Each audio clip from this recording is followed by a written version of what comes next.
Looking forward to seeing you all soon. Cheers to progress, Carrie Bloom. Just want you to know that that's happening. Thank you for doing that. Okay, announcements. We're going to start with Peter. I was at a meeting with David Pepper Thursday in which he was going over his perception of strategies and things. I took a sheet full of notes. I tried to get some feedback from his office, but I put it on the table if you're interested in a page of notes about that meeting. The second thing is I was disturbed last week about the issue of this clean, clear energy. I switched after we had Aller Cromer here a year or so ago, and I've been getting harassed by clean energy ever since then. I emailed him, and I'll just read you his response.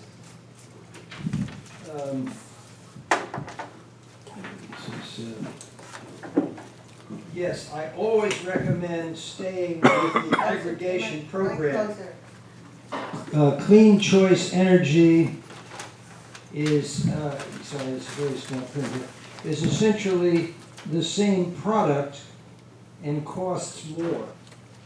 So again, I think it's worth checking with this Oliver Cromer, if anyone wants his email or something, because the aggregate is what they recommended, and it is just as clean and it is cheaper than Clear Choice Energy. You don't need to do that.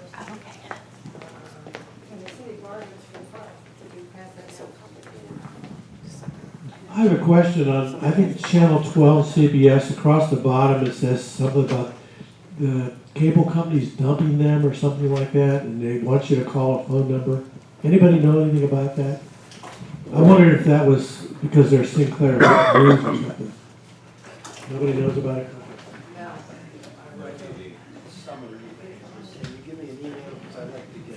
Get I gave a shout out when you weren't here about your granddaughter in Columbus. I already shouted out to that. Oh, I'm sorry I stole your thunder. No, I wasn't gonna mention it. Louder. Well, green. green lightish, okay, all right. Look, I've announced this, and perhaps others have, several times, but it's tomorrow, the march on City Hall. Let me see, 3 o'clock. There's to be a I don't know, a dinner or something, a gathering for food, I believe, at 3 o'clock in Washington Park. Gosh, I don't have that flyer with me. But the march, takes place a little later. And so I hope everybody will look into that. Homeless Coalition asking for help for affordable housing. Where does it start? I mean, I put it in the newsletter, but I never had any information about Oh where my it's gosh. Oh gosh. Wait a minute. I'm sorry. Washington Park? I believe so, yes. Oh gosh. Wow, I don't know why I didn't bring. And let me just say that I don't know if you know about this or not, but yesterday, today's Tuesday, Sunday afternoon, we had quite a rally on the walk over I-71 near Reading Road. We had about 50 people coming out. 150. Oh, no. Yeah, Sure. well, they even said 100 on the news. Oh, well, if the news said 100, no,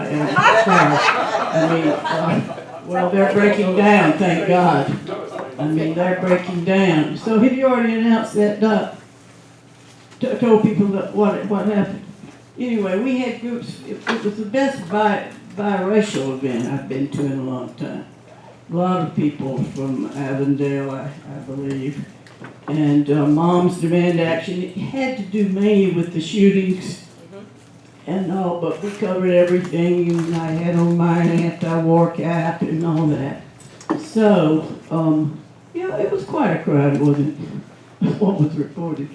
But anyway, Ennis Tate, who's the minister right over here in Avondale, led the event. I mean, we had speeches and all. Right there, God, we could look right down on I-71. I mean, we met in a little place there near the expressway. And then we walked down these, I had never done that before on that expressway. A great big wide walk along the top, you know, and you look down in the cars and everything, and they were honking. So it was quite an event. I don't know if we'll have others led by any state or not. Yeah. Really quick, I have the information about the march. It's actually next Wednesday, October 2nd. Yeah, so it's next Wednesday, October 2nd at Laurel Park is where, Laurel Park on Ezra Charles Drive is where it starts. Any chance you could write that down for Peter? Yeah, absolutely. I can send it all. I can write it down and give it to him. Good. Yeah. You should also send it for my newsletter. Because I have it in that too. Let me just apologize. I was getting you out tomorrow. So sorry. Sorry about that. 500 Ezra Charles Drive. I'll give it to Peter as well. There were too many people making announcements last week, so I couldn't get it edgewise. And actually, this event has already happened, but I'm saying this because I want all of you to know about, if you don't, that Cincinnati now has a Greater Cincinnati Native American Coalition, and we did an education last week with a person from the National Museum of the American Indian to teach 38 teachers. We're teaching students, obviously, and also people from museum centers across the metropolitan area to learn more about the history and the culture of Native Americans so that they get the facts right and resources and how to use that. So I just thought you might like to know, and I'll keep you updated on what's happening with that Native American Coalition I'm recently involved with. Thank you. Okay, I think it's time to introduce our speaker, Ellen Vera. She's with the Cincinnati Union Cooperative Initiative. This is a unique group in Cincinnati, strengthening communities and young entrepreneur, not young, but small, very small entrepreneurs Ma'am? to use shared services. And it's a new, very creative group, a lot of energy, a lot of talent and ideas, and I think you'll find it very interesting what they're doing. I know that I will. I got a little taste of it, but not much, but I think there's a lot to learn here. So thank you, Ellen, for being here with your newborn baby, 2 months old. Thank you. And I'll turn it over to her. Okay. Girl or boy? It's a girl. So I'm Ellen. This is Georgina. Thank you so much, Sue, for the warm welcome. And thank you guys all for having us here today. So we really appreciate it and for accommodating the little one. So hopefully she'll cooperate with us through the presentation. So my name is Ellen Vera. I'm one of the co-founders of the Cincinnati Union Cooperative Initiative, soon to be called Co-op Cincy, so we're having a name change here really soon. But we are a nonprofit organization that started in 2011 to create an economy that works for everyone. So that's kind of the word I have up here. But it's based on a really amazing model, a cooperative model. And before I dive in, I'm gonna just tell you a little bit about why I got involved and started and helped form this organization. So I am from Cincinnati, born and raised, and I was a union organizer for 10 years before I started doing this work. I worked for United Women Commercial Workers with Paige. And also worked at IUB-CWA, Division of the Communication Workers. And one of the things that, I loved my work as a union organizer. I loved helping people realize their power and stand up for what they wanted to see in their jobs and their communities. But the thing that was so difficult in my job as an organizer was the constant kind of crushing that would happen. The people would stand up and then they'd be fired, they'd be disciplined, lots of really bad things would happen. At one plant we had like 30 workers fired just like that because they signed their union cards and tried to organize a union. And so after a couple of years of doing this really important but grueling work, I realized that, I didn't only just want to kind of fight back against what was going on, but I also wanted to be proactive. I wanted to try and create the type of world that I wanted to see, and I wanted to be a part of a group that was really doing that, is trying to build the economy, build the kind of communities that we wanted to see. And so I felt like that was really important to have in my union tool bag, was not only the defensive work of fighting back, but also the proactive work of creating what we wanted to see. So a group of us created CUCI, and so as we were saying, we are an incubator that helps people form worker-owned co-ops. And our inspiration comes from an amazing organization, amazing group of co-ops out of Spain called Mondragon. I don't know if any of you guys have heard of them. Anybody hands have heard of Mondragon before? Okay, a few. So Mondragon, so as a young union organizer, when I heard the story, this just is what inspired me and just floored me and say, we can do this type of change here. So they are a group of co-ops that started in the Basque region of Spain back when Franco took over, when the dictator took over in Spain in the 1940s.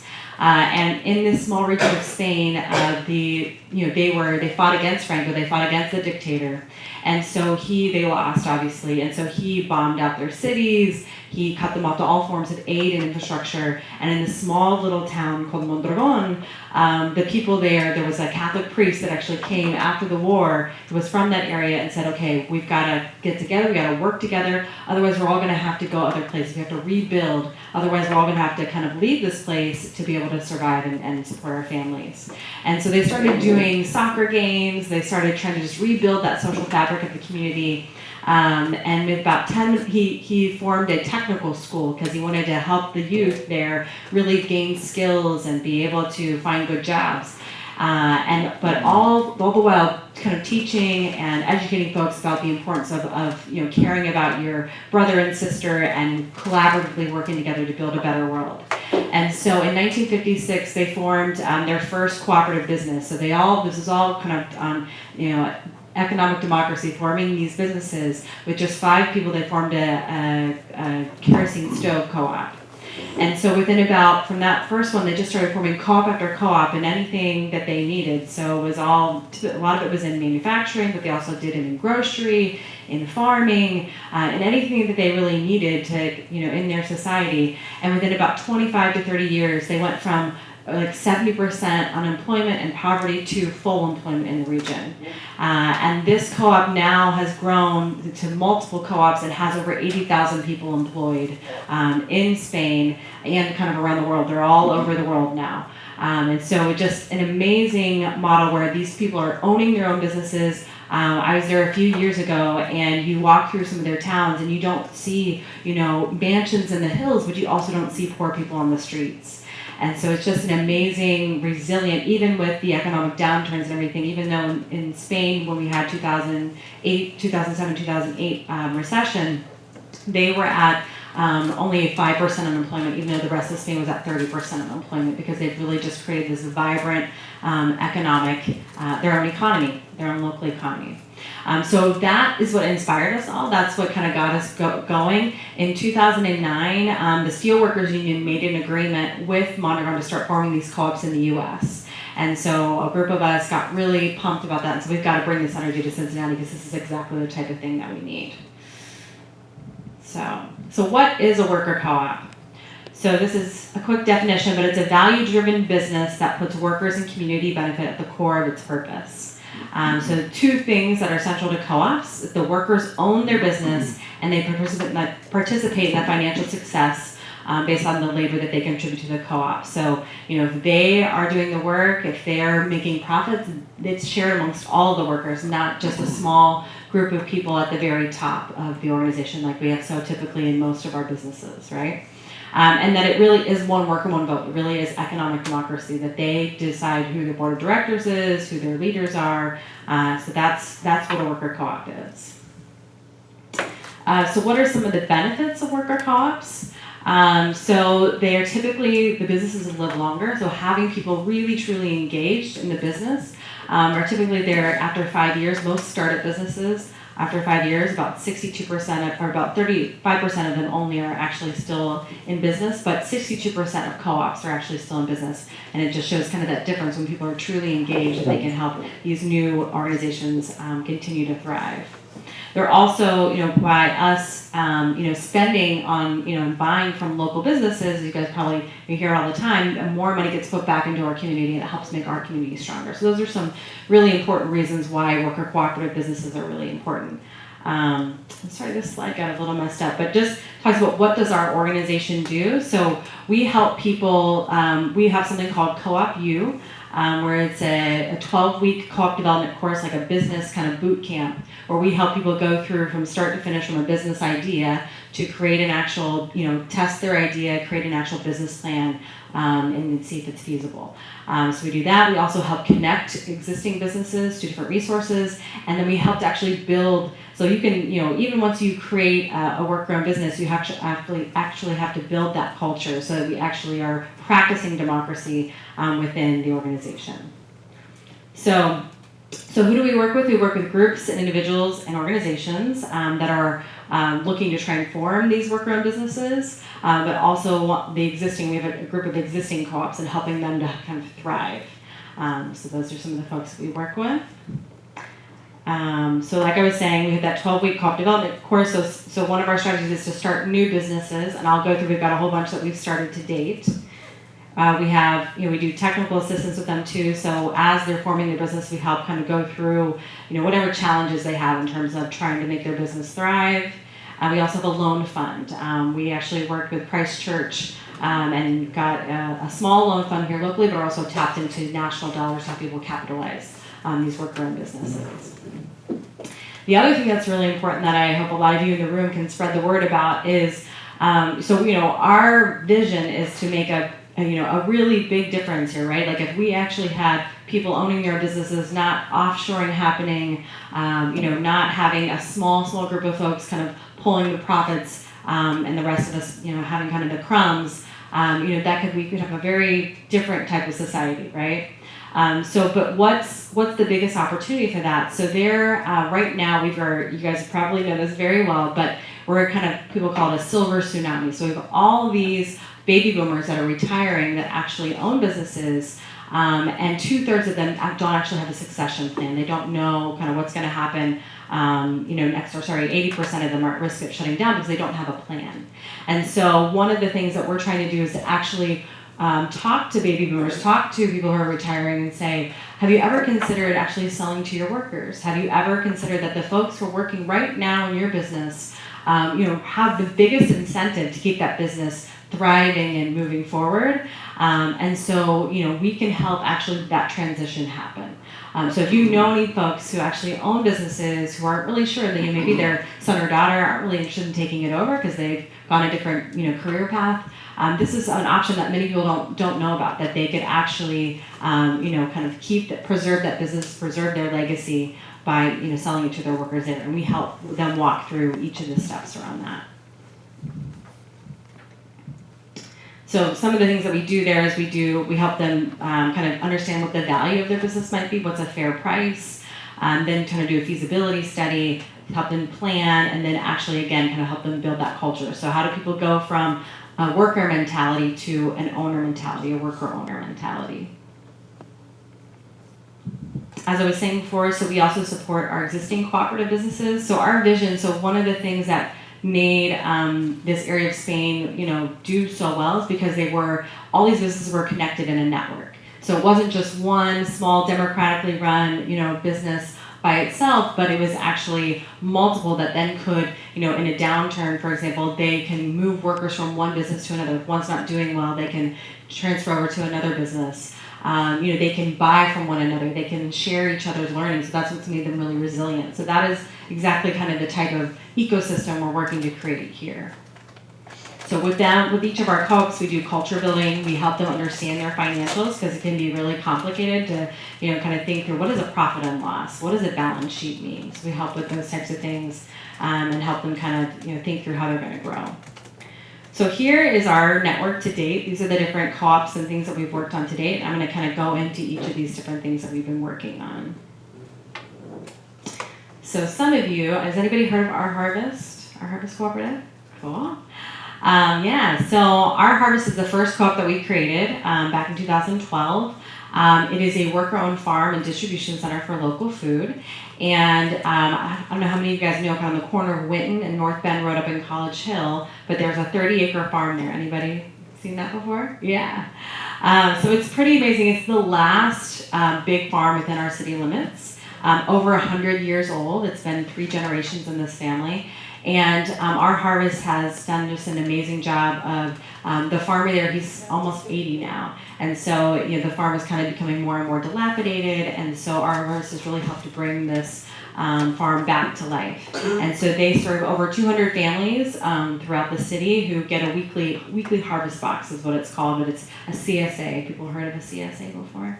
Yeah, it's a community supported agriculture. So it's people who are committed to saying we really believe the importance of local agriculture, of green growing, organic growing, and so we're going to commit to like a subscription of getting vegetables each week, and so they deliver to sites around the city.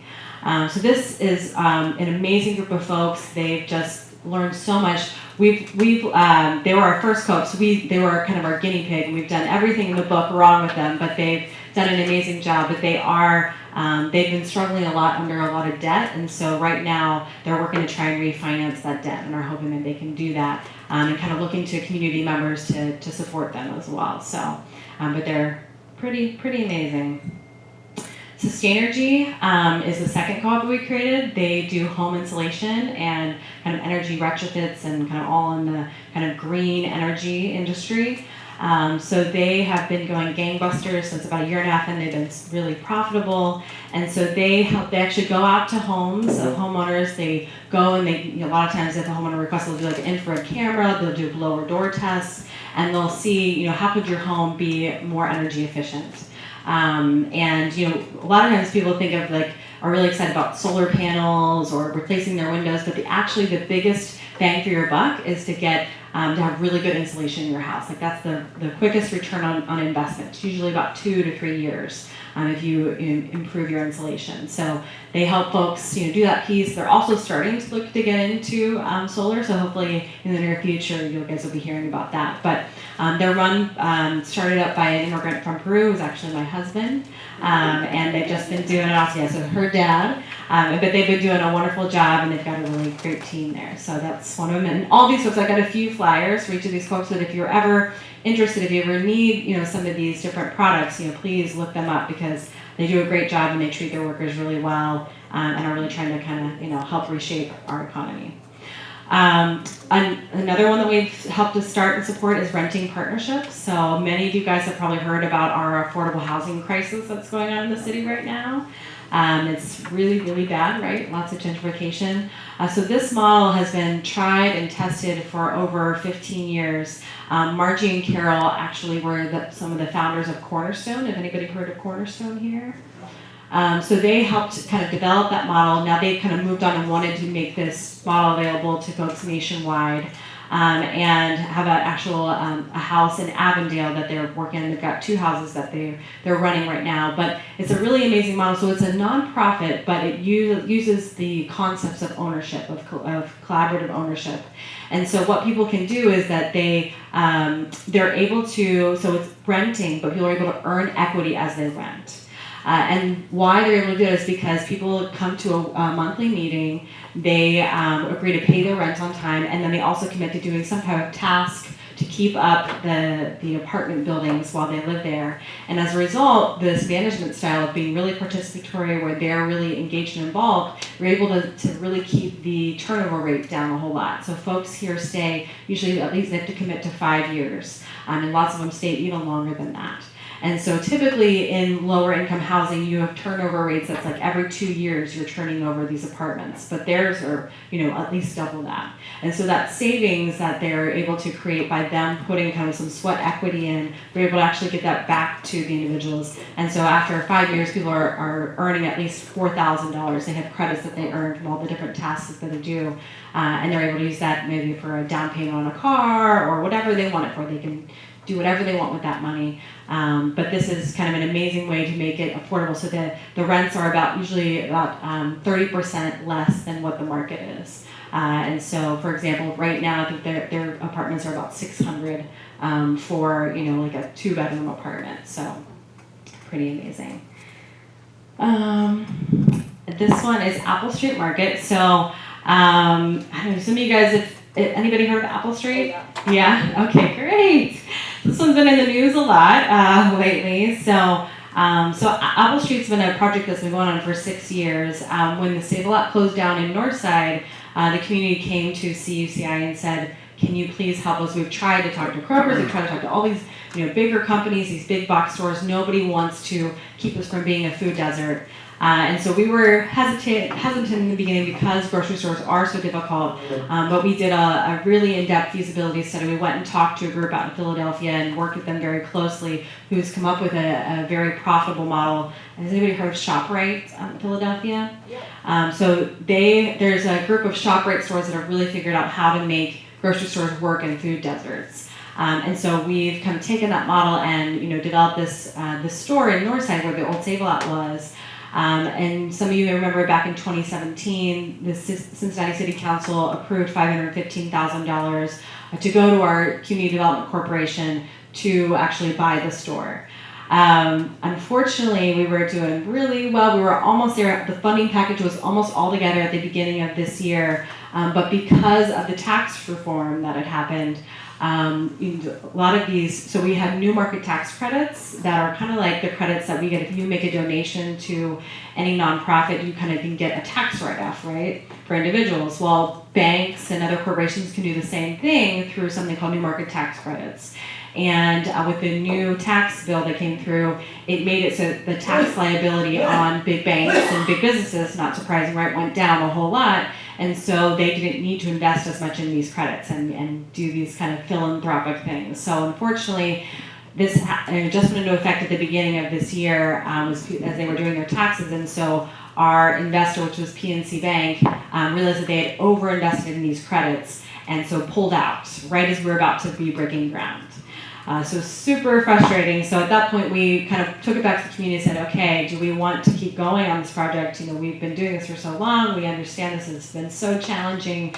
And so they kind of had a resounding yes that we don't want to let big banks, we don't want to let the government determine our future in terms of food security in our neighborhood. So we've been continuing to go forward since then. As a result of the whole situation, though, because our CDC had gotten this money from the city, they had the requirement that they had to start developing this site to create jobs or affordable housing. So they were going through that process while we've been continuing to try and fundraise. And at this point right now, they've picked a developer that will do affordable housing, but we're trying to work it out with the grocery store on the bottom.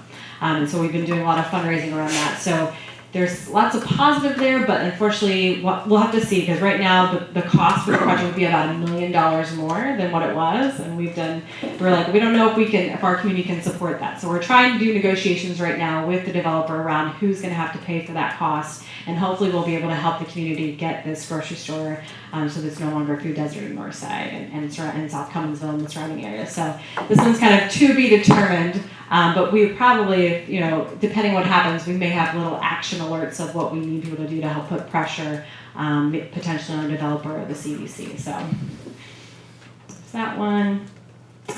So Sue and I interacted a lot around childcare. That's what we kind of spent the last year working on, especially with my kids being where they are and whatnot, and the preschool promise. So one of the things that CUCI, does is we always try to work with the community to figure out what are cooperative solutions to the different challenges that we're experiencing.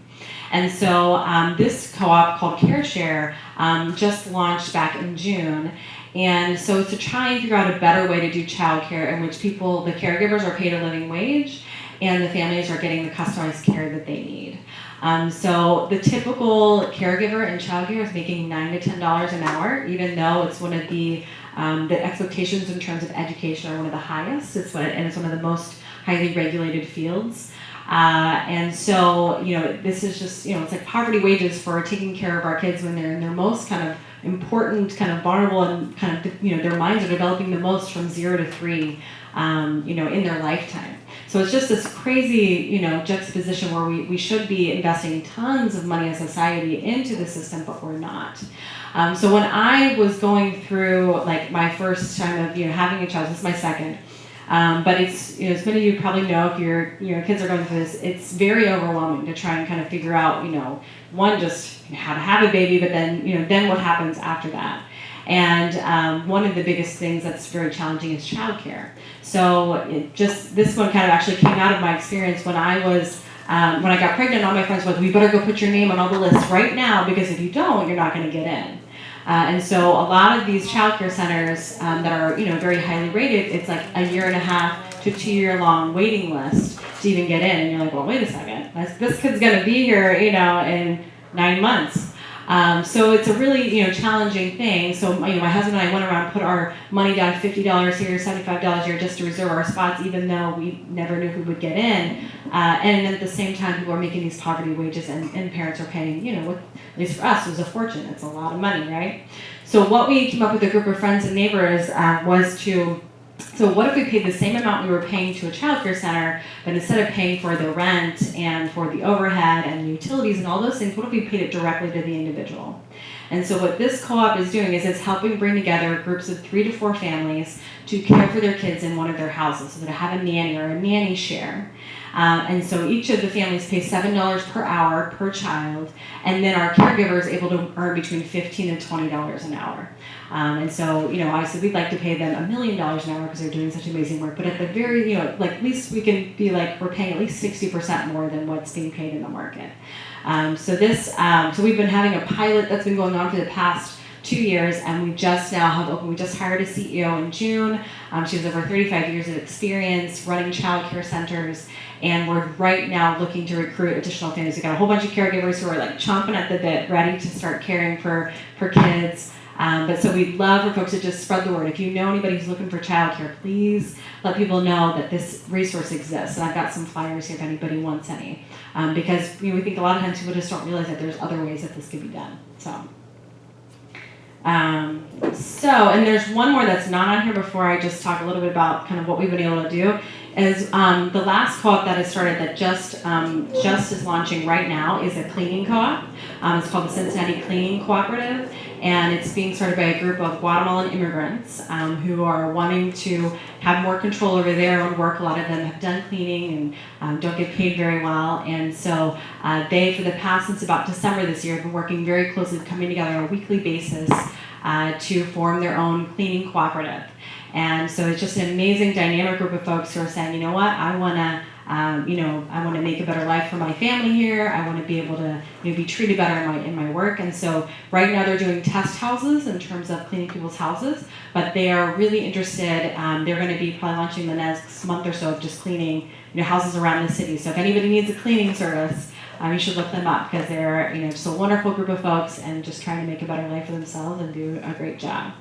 So that's the fifth Reading co-op that we have right now. Yeah? You didn't say the name of that. It's called the Cincinnati Cleaning Cooperative. Okay, that is the name. Yeah, Thank you. yeah. So this is just a little bit of overall. So as I talked, there's 5 co-ops that we've started, and co-ops and organizations we've started to date. We've got a whole bunch of folks that are coming through our co-op development course, at least 20 different ones in the queue. We feel like we've been really efficient with every dollar that's been invested in CUCI, more than $18 has been generated in local economy investing. So those are just some of the things that we've done. The other thing that's been really cool is that I was telling Sue, we've got a big event coming up here in November. It's every other year we do this big, it's now become an international event, but Cincinnati has kind of put ourselves on the map with this model because we were the first ones to kind of jump onto what Mondragon and the steelworkers decided to do. And so now we're kind of the prototype for the whole country around how to do these union worker co-ops. And so we've got 9 different networks that have now launched modeling after us. We've been giving technical assistance to 20 different groups around the country, and we're hoping to have actually 250 attendees at our symposium this year. I was telling Sue we would love to have any and all of you come. It's on November 15th and 16th, and we've got a big celebration in the evening on November 15th. But we're going to have these 2 amazing gentlemen from Mexico come and speak. because they have done something that I think a lot of us in the labor movement and the social justice movement dream about, but they, their union helped to take over their utilities there. And so it was a public utility company, but this union was about 44,000 members strong. And the government, because they were one of the strongest unions, they were one of the more left-leaning unions, they decided to privatize all of the utilities there. And so overnight, literally this union went from 44,000 members to no one. They just pretty much crushed the union. And so over an 11-year battle, these workers have been able to go through the courts and say, well, they owed us all this pension money, they owed us all this severance, they owed us all these back wages. And the courts awarded them, after all this fighting, the ability to take back some of the assets from this utility company. And so now they've taken over, I think, 13 different plants, and they're running their own utility, about 2,000 workers that are employed, and they're running their own utility now. And it's just amazing what they've been able to do over the past several years. So they're going to come and speak and talk about their experience, and I think it's been very relevant as we talk about GM and all the stuff that's been going on there, just, when workers can, take back their power utilizing this tool. So I think those are the main things. We're part of a national network called One Worker, One Vote that's connecting all these different groups. I think just, sometimes people ask us what our biggest challenges are in terms of forming these co-ops, and access to capital is one of the biggest things because, obviously a lot of us working class folks don't have a lot of capital, so that's one of the biggest things.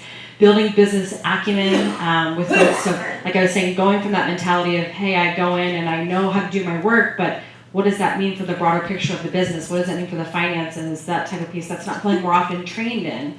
So that's one of the things that we have to do a lot of training with folks. And just trying to build deep buy-in from all partners is also another challenge that we have. But we work with a whole bunch of different partners. A lot of you guys will remember what just got passed, the Good Food Purchasing Program. We were a part of that coalition. We try to really work with all of the folks in the social justice community to make things happen.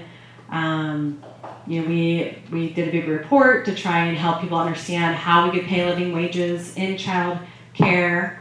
Like we said, we do a lot of lobbying, or at least advocating for with local government. And also we work with different educational institutions. We've got Cincinnati State sends a whole class of students every single week to our farm, so we try to do that. And like we were saying, we're really trying to get the word out of working with our economic development institutions around how succession, how people can plan for their businesses by selling it to their workers. So I think that's probably enough to give you a whole ton of information. Oh, perfect timing. But do you have questions? I know I just put a lot of information out there, so. Coming over here. Testing. Thank you for the presentation. I think that's a fabulous organization. I've been keeping up with it for a while.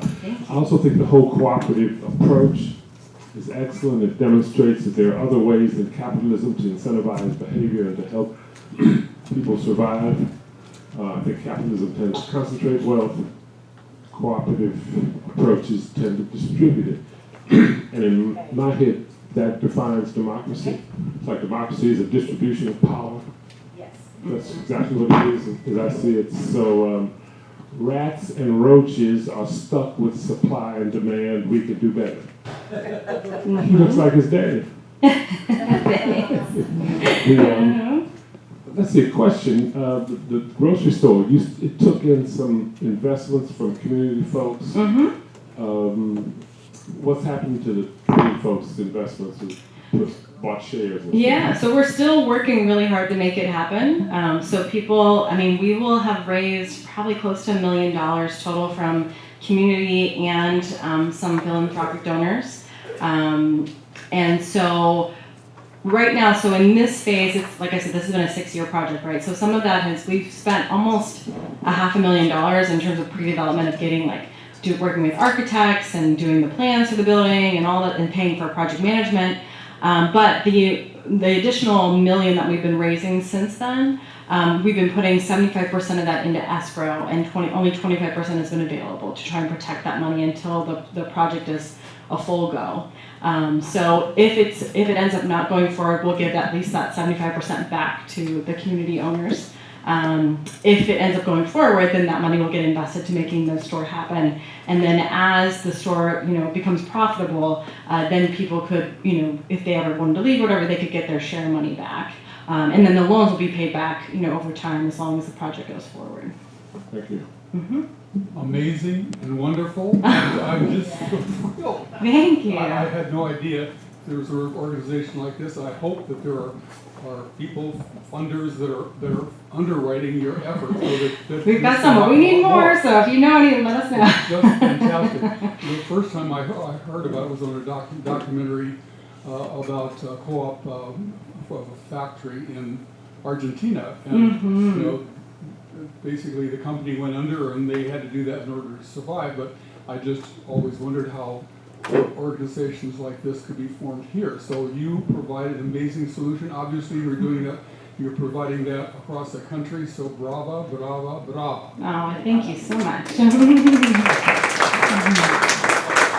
I've been attending your annual meeting for a long time. When is it coming up? So it's going to be on November 15th. Oh, that's the annual meeting. Yeah, so we combine it, every other year we combine it with this big national event. But so the symposium goes on Friday and Saturday, the 15th and 16th during the day. And then in the evening on the 15th, we have our big celebration. And so that'll be, I think, like 6 or 6:30 until 8. Communion Hall. It will be down at Christ Church Cathedral this year. Yes, and I do have a few flyers here as well, if people, with that. So. Your website? It's CincinnatiUnionCoop.org.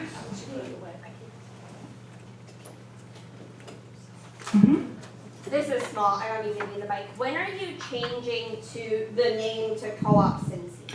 So it's going to be a little bit of a gradual process, but we'll probably be kind of having a rollout starting probably right around the symposium event. But we will, actually, our newsletter coming out this month in October, or next month, will say that the name is changing. So, yeah. I'm a member of a co-op. I spend part of the winter since I retired in Las Cruces, New Mexico. And in Las Cruces, we have had for about 30 or 40 years a union market, grocery store. Mm-hmm. I go there almost every day because I like the place so much, and I buy everything there. That's a little more expensive than Albertsons across the street, but not that much. And they have a wonderful lunch buffet, and you can sit in their little lunch area and look out a great big window into the Oregon Mountains. And I mean, if I have a friend to have lunch with, we always go there. And I'm a member. I mean, I pay a membership fee every year. It's not a lot. I think it's $30 a year now. And so even though I'm only there a few months, I pay that. And then if you live there and are shopping there all the time, you also get a small augmentation Return, return on the if they're profits. And I mean, it always makes it. It's never closed or anything. And it has meeting rooms in the back. It's a pretty nice facility. It's not huge, but it has meeting rooms, and groups can rent space in the back for their little meetings and all. I've often been to meetings there. So they haven't been able to branch out, as far as I know, to create be part of a larger co-op movement. I don't think they've been able to do that, although they do work with certain farms. Great. We send out people to work on certain harvests, where they need extra people and all that, small farms. That's great. There's a question right here. Is there another question?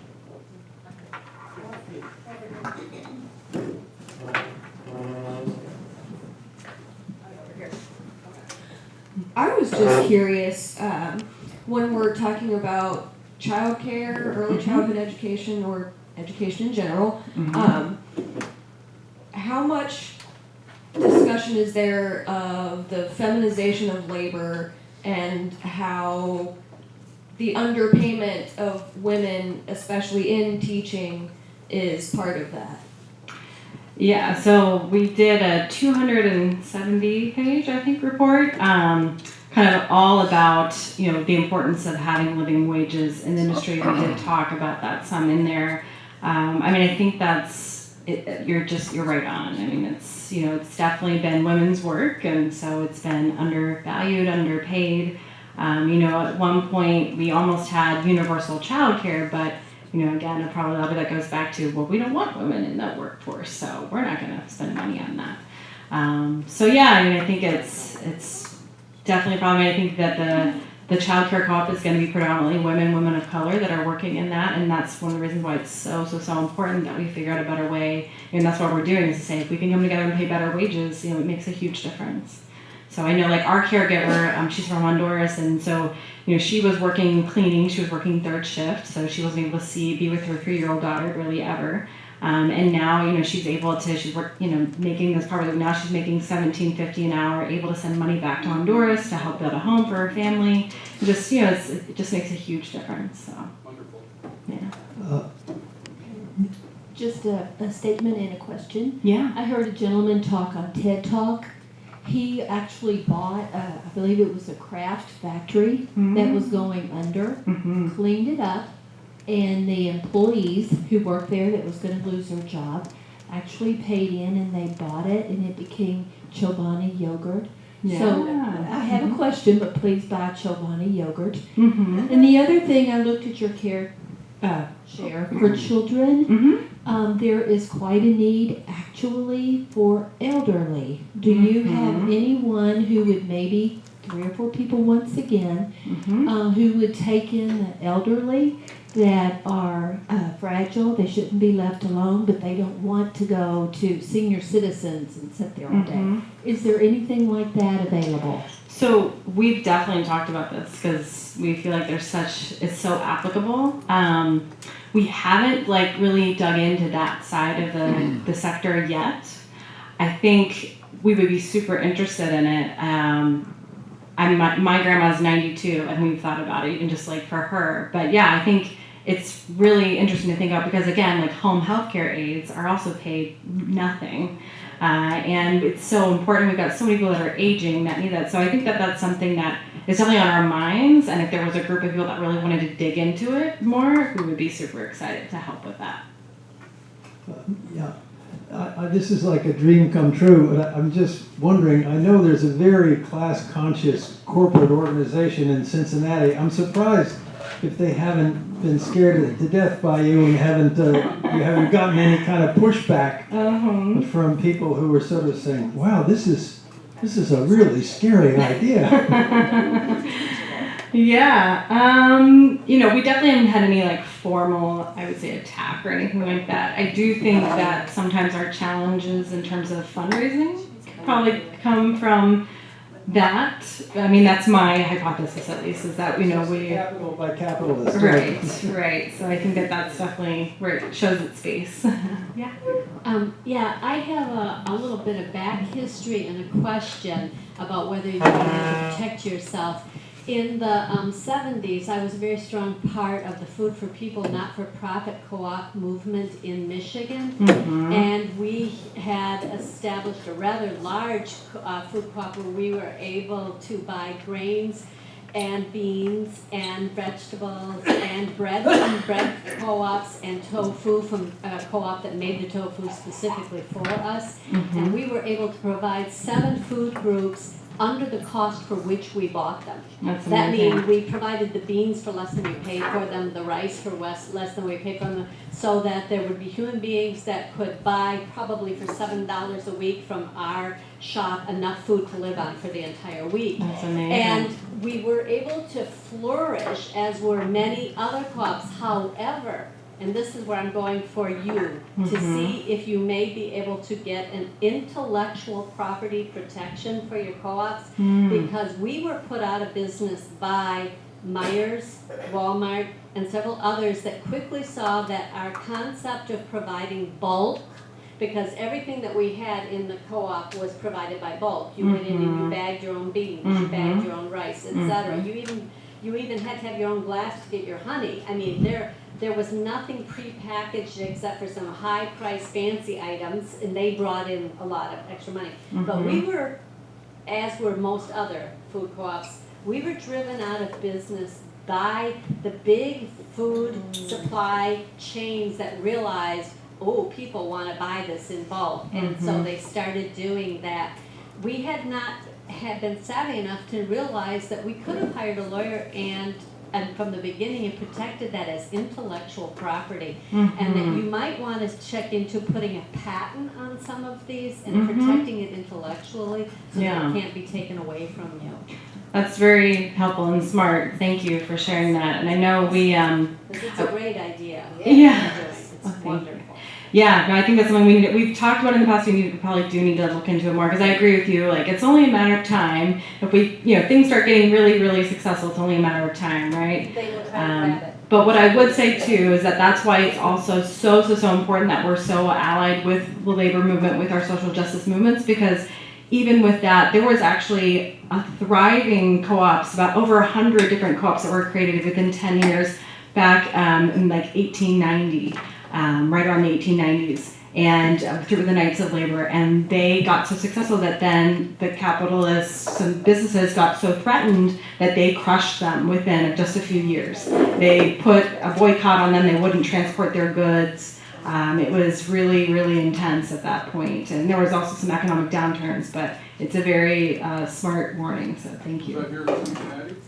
This was across the country. Mm-hmm. I just want to ask you, when we were working on Preschool Promise and strengthening that program, you introduced the idea of shared insurance programs. What happened with that? Yeah, so we were looking at a couple different co-ops in childcare, and one of them was shared services. So not is to like say that we've got all these childcare businesses that exist right now that they all have to work with a bookkeeper, they need to buy food, they need to buy insurance. Is there a way that they could come together? There's such a low margin industry that they could get prices down and increase quality and whatnot. So we did a feasibility study that we talked to, I want to say 60 different childcare businesses. We identified that people were very interested, especially in starting with like a shared bookkeeping service. However, what we also identified was that this type of a co-op would take a lot of subsidy to get started, so it would take a lot of grants to get started, and at that point there was no grantor out there to kind of do that. So it's still sitting there on the shelf as a possible thing that could go forward, but because it's such a low margin industry, people don't have like the extra money to at least invest and get that thing started. So that's where we're at right now with it. But we hope at some point there'll be a funder like, you know what, this is a great idea, let's help make that happen. Do you have a place for volunteers? We do, yeah. So we have tons of opportunities for volunteers. We have a weekly, people come every Tuesday and volunteer with us in our office on different things. We've got all of our co-ops have different needs. So anybody who's interested, please reach out. I don't know if anybody could pass around a little sheet if anybody wants to write their contact information down, if they want to get on our mailing list or if they're interested in volunteering. I don't have good hands right now to pass one around, but if you wouldn't mind passing it around, and we'll definitely add you. What should I put at the top? Name, phone number, and email. And if you want to write next to it, if there's something specifically that you want information about, please note that, and we'll make sure we get you that information. So. Let's hear it for Ellen and Vera.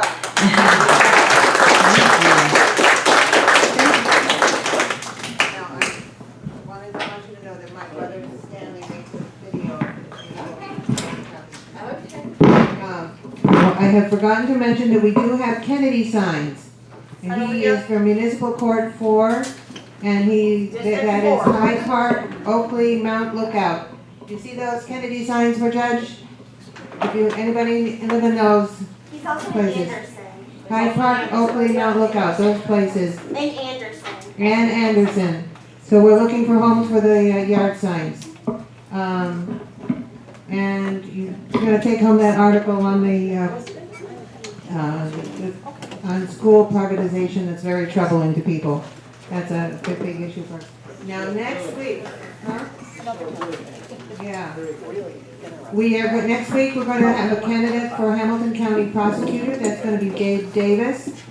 And what does Janiyah Trotter Britton do? She is running for District 1 of the resigned seat of Funnel and Rucker.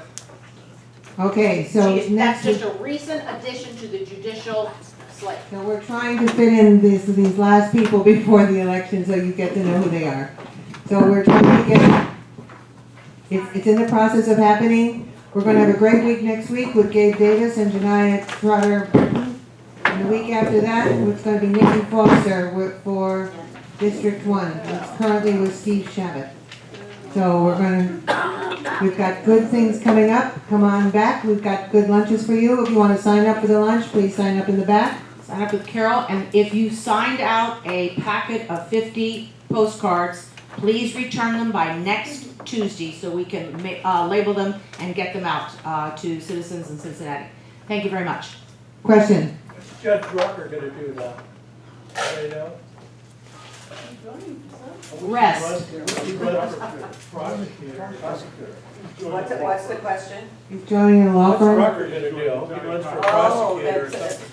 Private money. There you Last go. Friday, but I haven't heard the rumors. Johnny Cochran's law firm. He said he was not running for political office. Not running for office. There you go. I like Rucker. Johnny Cochran's law firm. Johnny Cochran's law firm. Those old day guys. There you go. Oh. So come on back. Money. So Yeah. Take a piece of candy in the back, especially if you need salaries. Or if you just need a smile, just take a piece of candy in the back. Have a nice day.